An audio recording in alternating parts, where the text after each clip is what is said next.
Ora bem, muito boa tarde, bem-vindos a mais uma sessão de Dentro do Mares de 2020. Hoje temos connosco o Luís Rodrigues. Para quem não conhece, o Luís Rodrigues é diretor regional das pescas atualmente, mas não é nessa qualidade que ele vai estar aqui connosco hoje. O que proponho é que hoje isto seja uma conversa informal e a pergunta que temos a propor é como trilhar o caminho para uma pesca cada vez mais sustentável. O Luís é hoje o diretor regional. Eu vou falar um bocadinho vou apresentá-lo, vou falar um bocadinho do seu perfil, primeiro académico. Portanto, o Luís foi licenciado pela Universidade de Trás-os-Montes e Alto Douro, em Engenharia Zootécnica. Mais tarde veio para os Açores, se licenciou em Biologia e tem estado também ligado à Universidade Aberta. E como atividade profissional, antes de ser diretor regional, teve funções na área da formação e desenvolvimento em comunidades pescatórias, em especial no setor associativo, nomeadamente na Associação Marítima Açoriana, e tem coordenado diversos projetos na área de formação e desenvolvimento local. Luís, vou começar aqui com uma questão inicial, não sei se provocatória ou não, mas dizendo aqui que tens de ligar o óculos, peço desculpa. Não sei se provocatória ou não, mas relativamente à questão, portanto, esta questão que nós temos hoje, que é a questão da sustentabilidade, que é uma palavra que é muito usada. Fala-se hoje muito de sustentabilidade, não apenas para a pesca, mas para múltiplos setores na sociedade, na componente ambiental, económica, social, etc. Em muitos setores se fala neste conceito de sustentabilidade, no âmbito de múltiplos documentos que vão sendo produzidos ao nível não só de documentos nacional, mas também internacional, convenções internacionais, etc. Em múltiplos contextos. Fala-se muito desta sustentabilidade, não apenas para a pesca, como eu estava a dizer, mas também, o importante aqui, o que eu queria propor é o que é que falamos quando falamos de sustentabilidade. Sendo a pesca, neste caso, uma atividade, como sabemos, transversal na sociedade, com múltiplas dimensões, com dimensões culturais, sociais, económicas e, claro, biológicas. Isso para nós é particularmente importante, nós somos biólogos, não é? Mas às vezes temos uma tendência para ver o mundo da nossa perspectiva. O que eu queria perguntar era se não vês que, por vezes, pode haver um risco de não sabermos do que estamos a falar quando falamos de sustentabilidade. Porque, realmente, por vezes, pessoas que vêm de diferentes bases de conhecimento podem estar a falar de coisas bastante diferentes, parece.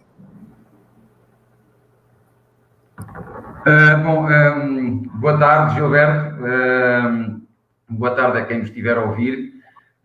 Muito obrigado pelo convite. Tenho sido assíduo ao Açores Entre Mares, este evento de partilha tão interessante. Portanto, felicito a equipe da DRAM e todos quantos têm estado envolvidos na organização do Açores Entre Mares.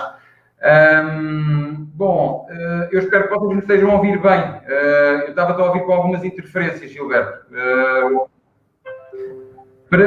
Mas para vos dizer que se em 20 minutos se me dissessem que alguém ia falar sobre sustentabilidade da pesca, é preciso uma certa ousadia para conseguir condensar em tão pouco tempo esta expressão tão densa. Aliás, até podemos discutir se pesca sustentável é a mesma coisa que sustentabilidade da pesca. De facto, existe aqui uma parafernália de olhares sobre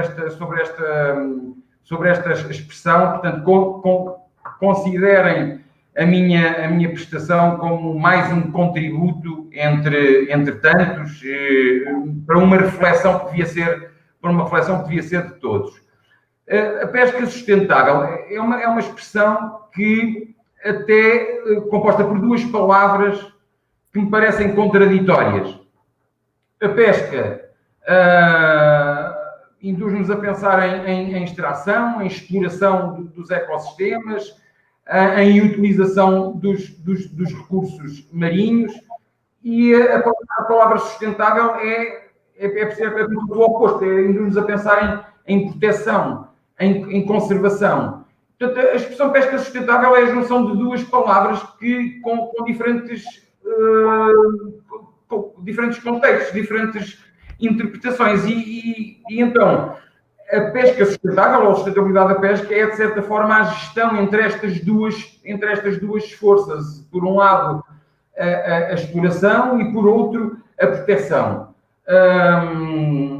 Gerir a pesca, como dizias, é um desafio duplamente complicado, duplamente complexo, porque se trata de gerir dois sistemas muito complexos. Por um lado, os sistemas sociais, os seres humanos, esta relação impulsiva que têm com o lucro, que é o pescado, e, por outro lado, os ecossistemas marinhos. E, portanto, a sustentabilidade da pesca é a relação destes equilíbrios. Por um lado, os sistemas sociais e esta relação com o lucro, que é o pescado, que é qualquer coisa que se mexe, que é qualquer coisa que não se vê, que é de todos e não é de ninguém. E depois um outro sistema também muito complexo, vulnerável, que são os ecossistemas marinhos. E, portanto, este equilíbrio nem sempre é fácil, de facto, de manter. Como também referias, eu sinto que, normalmente, quando se discute este tema, há uma natural tendência em ter aqui uma perspectiva mais ambiental.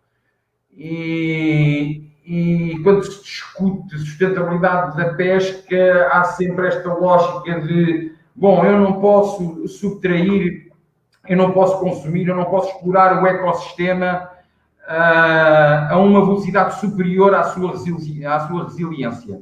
Portanto, eu não posso extrair ao mar a uma velocidade superior àquela que o mar consegue repor.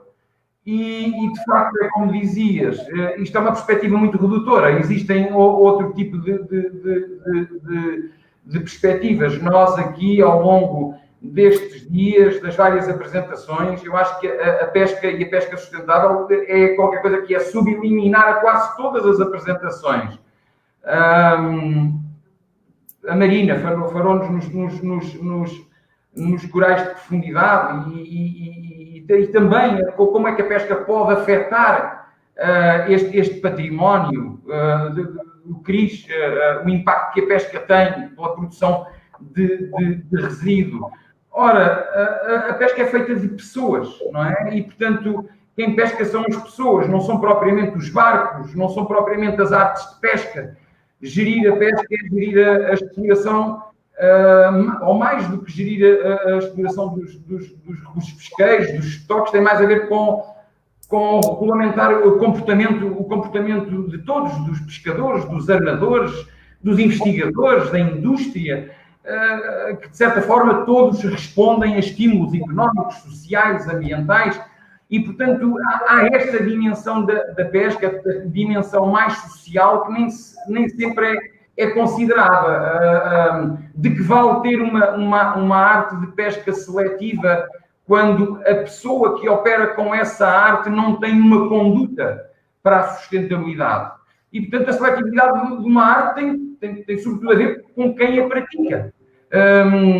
Trata-se, portanto, de administrar condutas humanas mais do que gerir o recurso em si. E, portanto, esta dimensão social, a qual valorizo bastante, sem esta dimensão nós não conseguimos garantir a sustentabilidade da pesca. Luís, desculpa interromper, mas é quase para dizer que é difícil realmente falar numa sustentabilidade, não é? Quer dizer, no fundo, dado o caráter multifacetado da pesca, quase que poderíamos falar em sustentabilidades, digamos assim. O que é que achas? Certo, é uma palavra que inclui um conjunto de outras palavras e que se desdobra.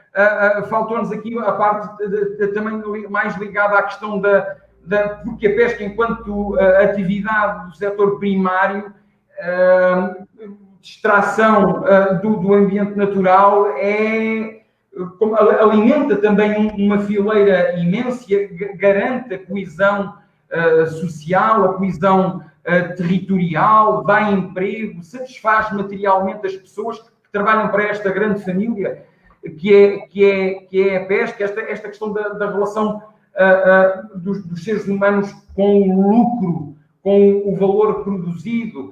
Hoje tem sido também um problema muito discutido, a questão da equidade na distribuição do rendimento. Há uns que ganham muito, outros ganham tão pouco e têm que estar sempre a ir para o mar porque ganham pouco. E muitas vezes a pesca é vista não como um meio para atingir um fim, naturalmente que me satisfaço com a minha profissão, é um prazer, sinto muito bem todos os dias a vir trabalhar, mas a minha profissão é um meio para atingir um fim. Eu tenho outro tipo de expectativas, de ansiedades, de realizações familiares, pessoais, e muitas vezes a pesca, para quem faz disto única e exclusivamente subsistência, é o fim.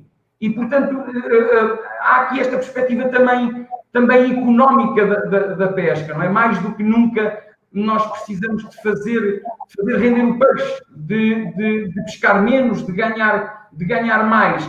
E depois ainda há uma outra dimensão, Gilberto, que eu acho que é importante considerar, para além destas três dimensões, a ambiental, a económica, a social, que é a dimensão mais política. As pessoas não devem apenas assistir à mudança, elas devem ser protagonistas dessa mesma mudança.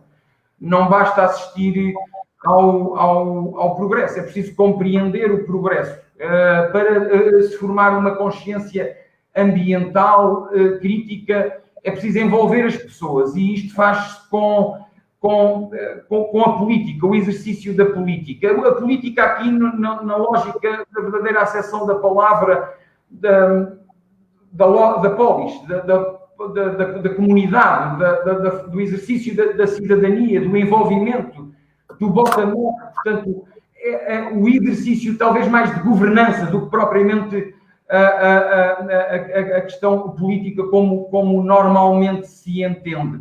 E, portanto, o exercício da governança como a gestão de todos estes equilíbrios, de todos estes interesses, da promoção da participação de todos, não é?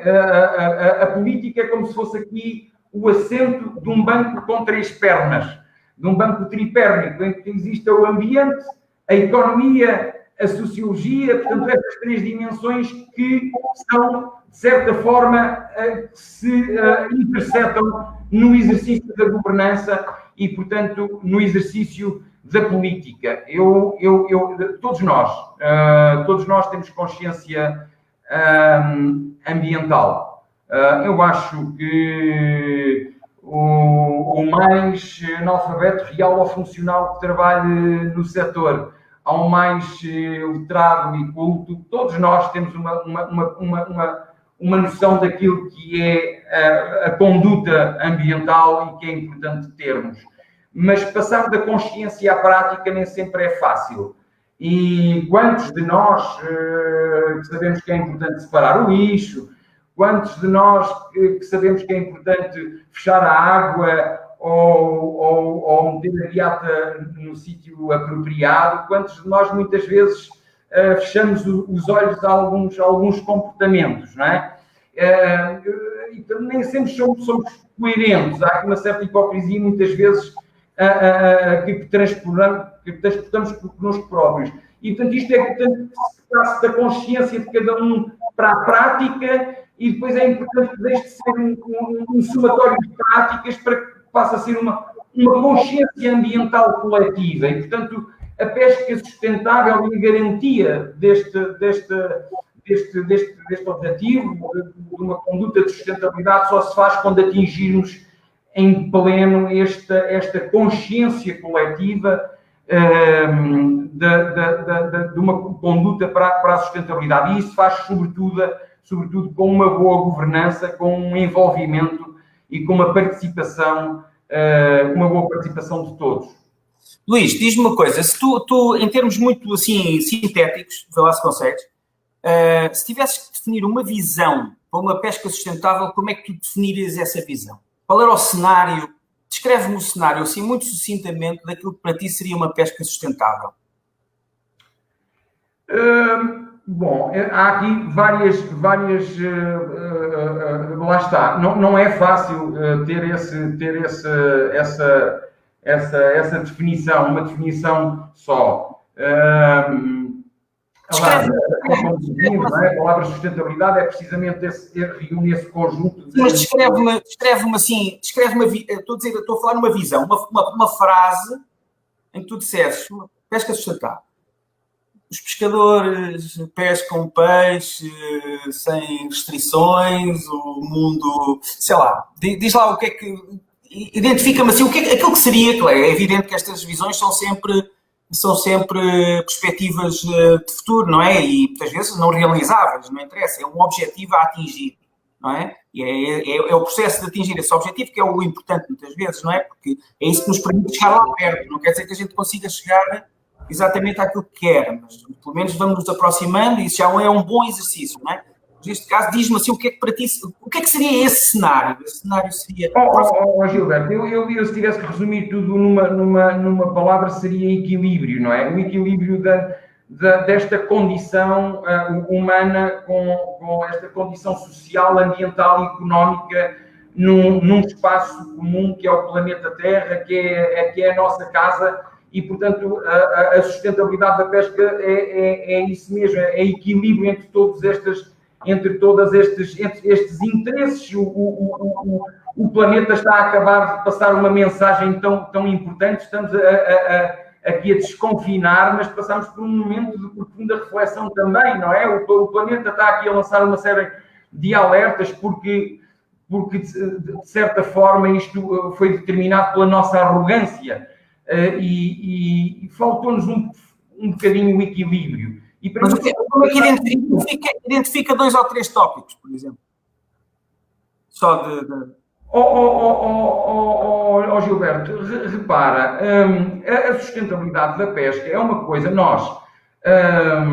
eu diria que nós ainda quase que vivemos essa parte de nos apropriarmos daquilo que é o conceito de sustentabilidade, ainda vivemos quase numa lógica de mare liberum, ainda não nos apropriarmos, não incorporarmos isso que é este equilíbrio, não é? Mas os tópicos são mesmo esses, é um equilíbrio entre a dimensão social, económica e ambiental, mas na sombra desta governança que é preciso gerir. Mas dizia, isto é relativamente recente, pese embora, como tu dizias, imediatamente antes aqui da nossa conversa, que isto passou a ser um chavão ou uma moda, como muitos hoje lhe chamam. Quer dizer, apesar disso, isto é muito recente, não é? Pese embora este recurso, que é o mais importante recurso do planeta Terra, que é o oceano, e os recursos e os ecossistemas marinhos que atribuem a resiliência a este grande recurso, ainda só há pouco tempo é que despertou para um problema que é a gestão do mar. Nós de facto vivíamos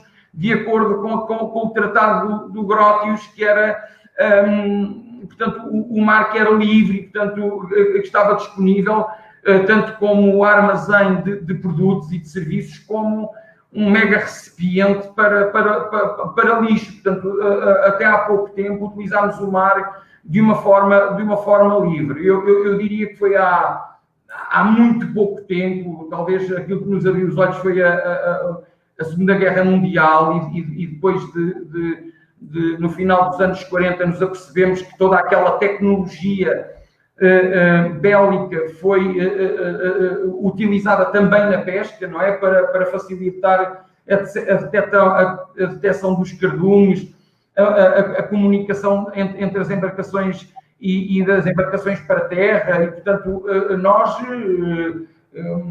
perdemos um bocado esse limite. O mar esteve a saque e desde 1900, no final dos anos 40, é muito pouco tempo para alimentarmos essa discussão.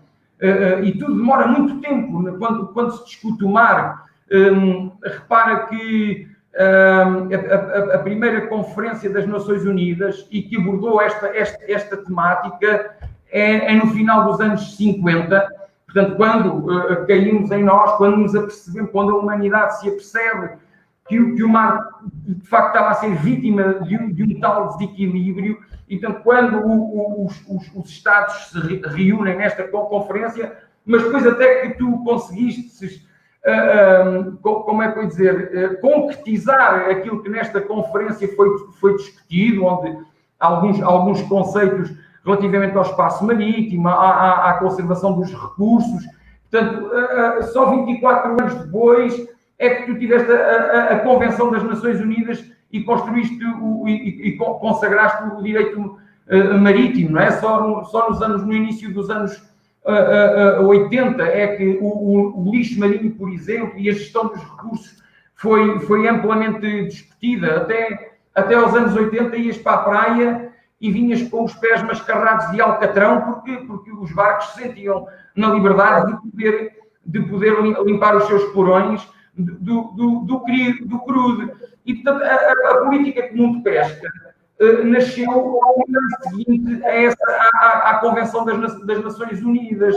E quando se discute, quando se inicia a grande discussão sobre a sustentabilidade, quando aparece o relatório de Brundtland, quando a palavra sustentabilidade começa a ser mais frequentada, quando começa a ser mais utilizada, não é? Em 87, isto é tudo tão recente. O primeiro código de conduta para a pesca sustentável é em 95, já aplicando as disposições da Convenção das Nações Unidas. Imagina, em 95, foi ontem, e depois a União Europeia seguiu-se com 10 anos, e nós próprios criámos o nosso código de conduta na União Europeia, na sequência de uma política, de uma reforma de uma política comum de pescas, e, portanto, isto é tudo muito, muito, muito recente. É óbvio que a discussão destes temas Aristóteles já nos apresentava quase como um vírus no planeta, e a teoria de Malthus com a teoria populacional já antecipava aqui quase que uma catástrofe pela forma como, depois da Revolução Industrial, estávamos a utilizar o planeta. Aliás, não foi só o Malthus, contemporâneos de Malthus, a tragédia dos comuns, não é? A tragédia dos comuns também é pós-revolução industrial, quando nos apercebemos que, de facto, havia aqui um certo descontrole, e William Foster, no século XVIII, não é? Apresentou esta teoria da tragédia dos comuns, que depois, mais tarde, publicada pelo Harding na revista Science, acabou por ter outra visibilidade. A verdade é que chegámos a um ponto em que fomos vítimas do nosso sucesso, não só na exploração do mar, como na forma como nós estamos a plastificar e intoxicar os oceanos, não é? Com lixos, com pesticidas, com antibióticos, com desinfetantes. Certo. Luís, a pesca presta-se sempre esta é uma dualidade de análise, que é a análise global, não é? Que é, no fundo, essa perspectiva, que é a perspectiva da pesca como um fenómeno global e à escala planetária, e que está a ter efeitos, não é? Mas, por outro lado, também à escala local. E as ferramentas que dispomos para lidar com um e outros casos nem sempre são as mesmas, é o mesmo tipo de ferramentas. Neste caso, por exemplo, gostaria de comentasse o seguinte: a ideia que se tem aqui nos Açores, e até a informação estatística que vai surgindo, indica um bocadinho isso, que é, em situações de crise económica, onde realmente as oportunidades de trabalho, de emprego, etc., são menores, a pesca, muitas vezes, não, funciona como uma espécie de almofada social para absorver no fundo, a mão de obra que fica disponível, não é? Por facto de não ter a oportunidade de ser emprego. É uma situação normal. Portanto, isso é uma coisa que se vê, pelo menos nota-se nas estatísticas, quando há alturas de crise, vê-se que há mais gente a ir ao mar. É, de alguma maneira, expectável em uma zona como os Açores, que tem uma ligação ao mar muito próxima e está muito dependente do mar, na verdade. Ou seja, mas isto é mais um fato, é mais uma dimensão que surge. Ou seja, há outros setores da sociedade, no fundo, que acabam por incluir pessoas a irem mesmo para o mar e continuar a explorar os recursos. Ou seja, a pesca também tem essa função, que é uma função importante. Por um lado, obriga a uma gestão com mais cuidado, numa perspectiva, mas por outro lado também, mais curto prazo, a médio prazo, também é importante, não é? Porque acaba por funcionar como uma alternativa, não é? De geração de riqueza, pelo menos no curto prazo. Queres comentar só? Porque isto obriga a outro tipo de...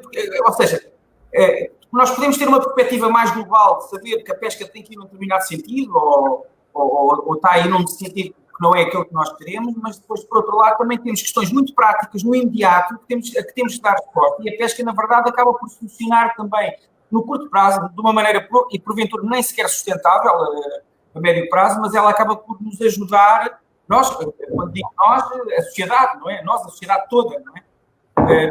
A resolver um problema que está ali, que tem que ser solucionado até agora. Portanto, não sei se queres comentar. Sim, de facto, a pesca vive aqui numa certa... Não temos muito tempo, agora temos que acelerar aqui um bocadinho. Não temos muito tempo. Diz. A pesca, de facto, vive aqui nesta encruzilhada entre um passado e um futuro, entre técnicas ancestrais, seculares, que se foram perpetuando até aos dias de hoje, e um futuro que espero próspero, que espero cheio de desafios e também cheio de oportunidades. Mas sim, nós não podemos continuar a pescar como se pescava há 50 anos atrás. E, portanto, a pesca não pode ser interpretada como um setor, sobretudo, portanto, uma lógica ocupacional não. Aliás, esta tem sido a política de responsabilização deve ser uma prioridade. Aliás, para que isto, entre tantos problemas que todos os dias nos ocupam, eu tenho como se fossem linhas orientadoras muito claras para aquilo que deve ser a gestão da pesca, orientada, que se oriente para que tenha como objetivo a sustentabilidade. Primeiro e acima de tudo vem a capacitação, a valorização das pessoas, das empresas, das associações, das instituições, da fileira da pesca. A prioridade tem que passar por haver este investimento nas pessoas, escolarizando. Na pesca tem que ser tão exigente como qualquer outro setor, não é? Portanto, a formação, a escolarização, a sensibilização assume aqui um papel determinante, e só investindo nas pessoas é que nós conseguimos fazer com que as pessoas também se apropriem do desafio e das oportunidades que nós temos no mar e que nós temos na pesca. Aqui há uns anos, Gilberto, participei aqui num momento tremendo de discussão, também foi na sequência de uma reforma da política comum de pescas, em que havia aqui quase que a ameaça de nos subtrair em parte da soberania do território marítimo, e eu lembro que o setor associativo se mobilizou e quisemos que este assunto fosse discutido na Assembleia da República. Eram precisas 70 e tal mil assinaturas para que o assunto fosse à Assembleia para ser discutido. Imagina, o mar para ser discutido, e para provocar essa discussão era preciso 75 mil assinaturas. E fomos para o terreno a recolher essas assinaturas e as pessoas não compreendiam. As pessoas não se haviam apropriado do mar, mas assinar qualquer coisa para defender o mar. Mas como é que isto é feito? E a verdade é que as pessoas estão cada vez, eu senti-as distantes do mar. E é importante haver esse volte-face, e isso só se faz investindo na capacitação e na valorização das pessoas. Eu, a partir daí, fiz uma série de pequenos testes que foi em vários fóruns, tentei que as pessoas desenhassem Portugal em muito pouco tempo. E acreditas que desde essa altura até hoje, neste exercício que já fiz com estudantes universitários, com pescadores, em vários fóruns, nunca ninguém até hoje me desenhou o mar de Portugal. E, portanto, o que faz com que a gente tenha que permanentemente estar a investir no mar. Eu, aliás, disse isso a Rita e o Rodrigo num evento anterior, no Açores Entre Mares, já desta edição. Tu, na altura, os portugueses plantaram, na Idade Média, o pinhal de Leiria para construir barcos daqui a 50 anos. Portanto, havia uma perspectiva, uma interpretação do mar a longo prazo. Hoje não, hoje as coisas são todas muito imediatas e talvez a falta de investimento nas pessoas, se calhar determine que assim seja. Mas a par com o investimento nas pessoas, tenha a valorização dos produtos da pesca e a diversificação. Nós, enquanto consumidores, temos uma responsabilidade tremenda. Todos os anos são descarregadas mais de 80 espécies de pescado nas rotas dos Açores e, se calhar, 85% daquilo que é descarregado resume-se a 4 ou 5 espécies. Nós consumimos sempre o mesmo. É preciso diversificar o consumo, valorizar espécies menos pescadas. E depois o produto da pesca, não me canso de dizer, não é só pescado, não é só peixe. Quer dizer, a comunidade pescatória, a paisagem, as artes de pesca, a história, a gastronomia, a poesia, tudo é um produto que pode ser valorizado. E depois, a par disso, é importante e também para almejar ter como objetivo a sustentabilidade, desenvolvermos parcerias. É preciso criar pontes, Gilberto, criar pontes não só dentro da fileira da pesca, juntando sinergias entre pescadores, investigadores, decisores, construtores navais, consumidores, portanto, mas também fora do setor da pesca, intersetorial. A pesca é mais do que as instituições que fazem parte diretamente da fileira da pesca. A pesca são transportes, a educação, é cultura, é saúde, é emprego, é qualificação. Portanto, a pesca é tudo isto, são outros setores que devem ser chamados a esta discussão. É importante reforçar este capital social da pesca, esta cola que mantém uma sociedade à volta deste problema da sustentabilidade dos recursos marinhos e da pesca. E depois, produzir informação. Nós só conseguimos proteger, gerir, decidir, se tivermos informação sobre o mar, sobre os ecossistemas marinhos, mas também sobre as pessoas que trabalham no mar. Nós primeiro temos que saber conhecer o mar, saber quanto é que eu posso subtrair ao mar, quanto é que custa isto que eu posso subtrair, e para saber quantas pessoas é que podem viver do mar. E, portanto, só neste exercício, produzindo informação que deve ser ambiental, informação que deve ser também na área das ciências sociais ou da economia, só tendo informação que habilite a decisão é que eu consigo gerir bem o mar. O mar tem que ter essa perspectiva, conforme tu dizes, mais holística, talvez mais ecocêntrica e menos biocêntrica. Temos que falar cada vez mais nesta perspectiva plurisetorial, pluridimensional, não é? Também sinto que o setor da pesca deve ganhar resiliência. Nós precisamos... Luís, deixa-me só aproveitar, desculpa interromper-te, mas deixa-me só aproveitar que nós já estamos mesmo aqui muito lançados para terminar esta sessão de hoje. Mas eu aproveito essa deixa agora e pegando um bocadinho naquilo que disseste no início, que foi a importância das pessoas serem também protagonistas da mudança, como tu disseste. Okay? Aquilo que eu te queria propor agora, para terminarmos esta conversa de hoje, evidentemente que ela não se esgota aqui, que isto é um assunto que daria horas e horas de debate e no final provavelmente não chegaríamos a conclusão nenhuma, mas seria um debate importante. Que é os casos de sucesso, porque estiveste envolvido já há vários anos, tens estado envolvido em projetos de formação e desenvolvimento de comunidades pescatórias, etc., a vários níveis, também mais recentemente à questão dos grupos de ação local, esse tipo de coisas, não é? E tens projetos concretos no terreno. E aquilo que eu te queria pedir, para deixares aqui, falares um bocadinho sobre eles e a forma como consegues avaliar, na verdade, o sucesso desses projetos. Quer dizer, como é que eles realmente, como é que se pode dizer que eles funcionaram, que foram úteis ou não? No fundo, fala-me dos casos de sucesso. Para terminarmos a nossa sessão de hoje, assim, numa atmosfera positiva.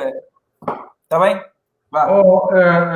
Gilberto, eu vou te dizer, eu tenho mesmo muita dificuldade em conseguir responder essa pergunta, porque todos os projetos em que estive envolvido foram mesmo muito especiais.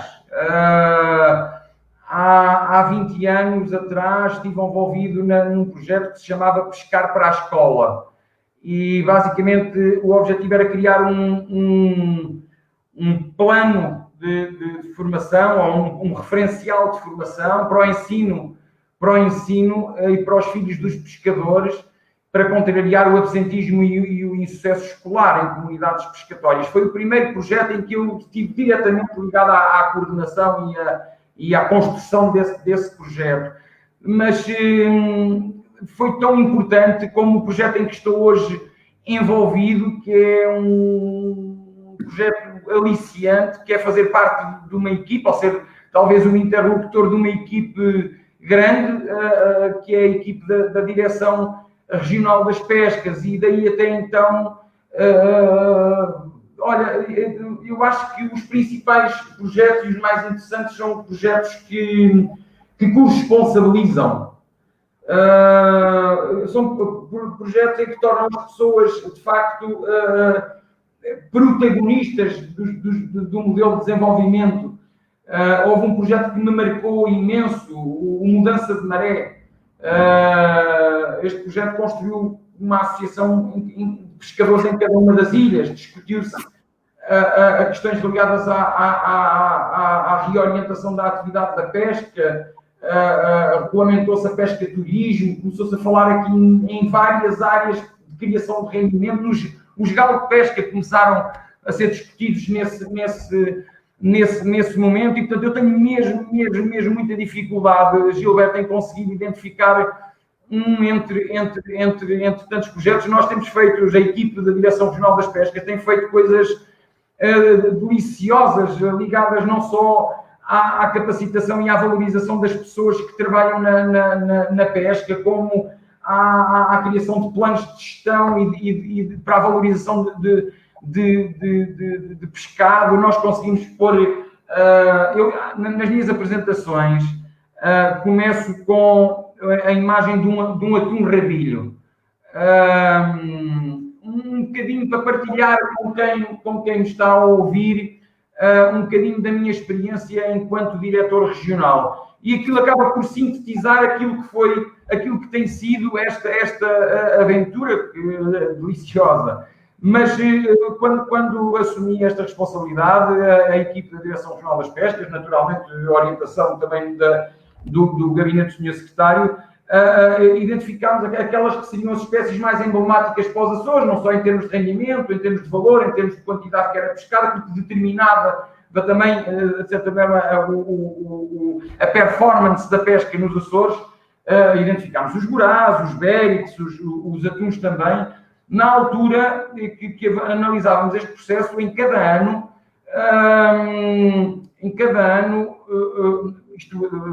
ano 2016, em cada ano, nos últimos 5 anos, pescava-se metade daquilo que se havia pescado no ano anterior, em termos de atum. Aquilo assustou-nos imenso. E logo ali começamos a desencadear um conjunto de mecanismos, de ações, de iniciativas que pudessem vir a valorizar o atum. E fizemos até agora tantas coisas. Na altura, lembro-me, a equipe da Direção Regional das Pescas fez uns memorandos para ir defender a pesca do atum pela discriminação positiva do salto e vara em sede da ICAT.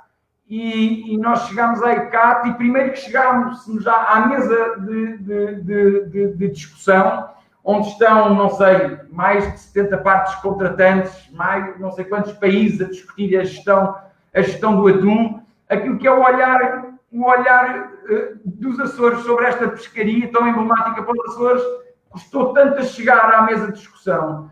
e depois quem defendia os interesses dos Açores eram precisamente os mesmos que defendiam os interesses dos cercadores e da utilização de fases e ou sistemas de concentração de pescado com cerco.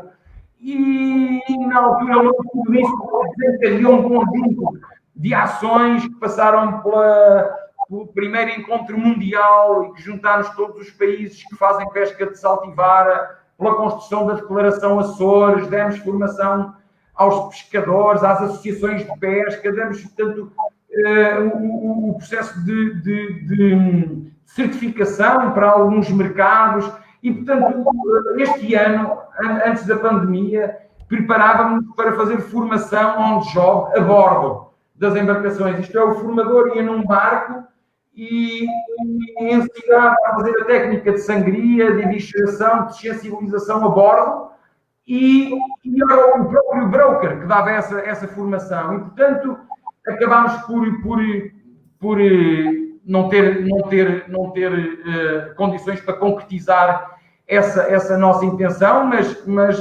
repara, foi no início de toda esta aventura que disputou aqui uma série de ações na defesa daquilo que é o interesse dos Açores, na defesa daquilo que é uma pescaria sustentável, que é o saltivara, e de facto desencadeou e alavancou uma série de iniciativas. Portanto, de facto, para a tua pergunta é muito difícil responder a essa questão.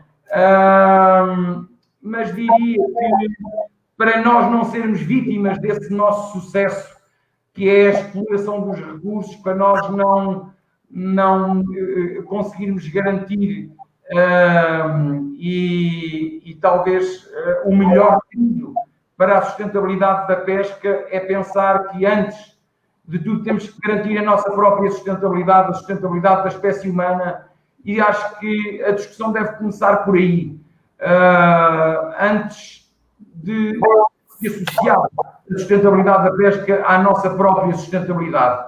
O mar e a pesca, eu não sei, todos os anos são pescados mais de 100 milhões de toneladas de pescado, é a maior fonte de proteína selvagem, e se não conseguirmos gerir isto, proteger isto, respeitar isto, dignificar este grande património, eu acho que nós só estamos a fazer mal a nós próprios. Isto já é uma questão que está muito para além da dimensão ambiental, social ou económica, isto já é uma questão de ética e a forma como nós queremos deixar os recursos às próximas gerações. Muito bem, Luís, muito bem. Acho que terminamos bem, com chave de ouro, com esta tua última intervenção e também tendo demonstrado que há muitos resultados positivos desses projetos que foram sendo desenvolvidos ao longo deste tempo e contribuem todos para essa sustentabilidade, que não deve ser só encarada como a sustentabilidade dos estoques de peixe, que é aquilo que nós, enquanto biólogos, normalmente pensamos que é a sustentabilidade da pesca, mas que é uma coisa mais geral. Eu diria que a pergunta de hoje, que era como trilhar o caminho para uma pesca cada vez mais sustentável, podemos terminar isto dizendo que vamos continuar, então, a trilhar os caminhos para desenvolver uma pesca mais sustentável. Só tenho a agradecer-te a presença aqui. Muito obrigado, Gilberto, Drane, Entre Mares. Desculpem esta forma entusiasmada com que falo, me atropelo muitas vezes a mim próprio, mas que venham muitos Açores Entre Mares. Isto, de facto, é importante para aprendermos um bocadinho e para podermos partilhar tantas experiências e um bocadinho daquilo que andamos a fazer. Muito obrigado. Também queria agradecer aos nossos espectadores que têm estado aqui a mandar mensagens muito interessantes e comentários à nossa conversa. Queria só lembrar que este filme vai continuar disponível na nossa página de Facebook e também que amanhã teremos o Pedro Afonso para tentar desenvolver uma nova questão, que é a questão seguinte: como conciliar proteção e pescas costeiras? Portanto, vamos continuar com a pesca. Convido todos a estarem presentes aqui à hora do costume, 5 horas da tarde. Muito obrigado e muito boa tarde. Muito obrigado.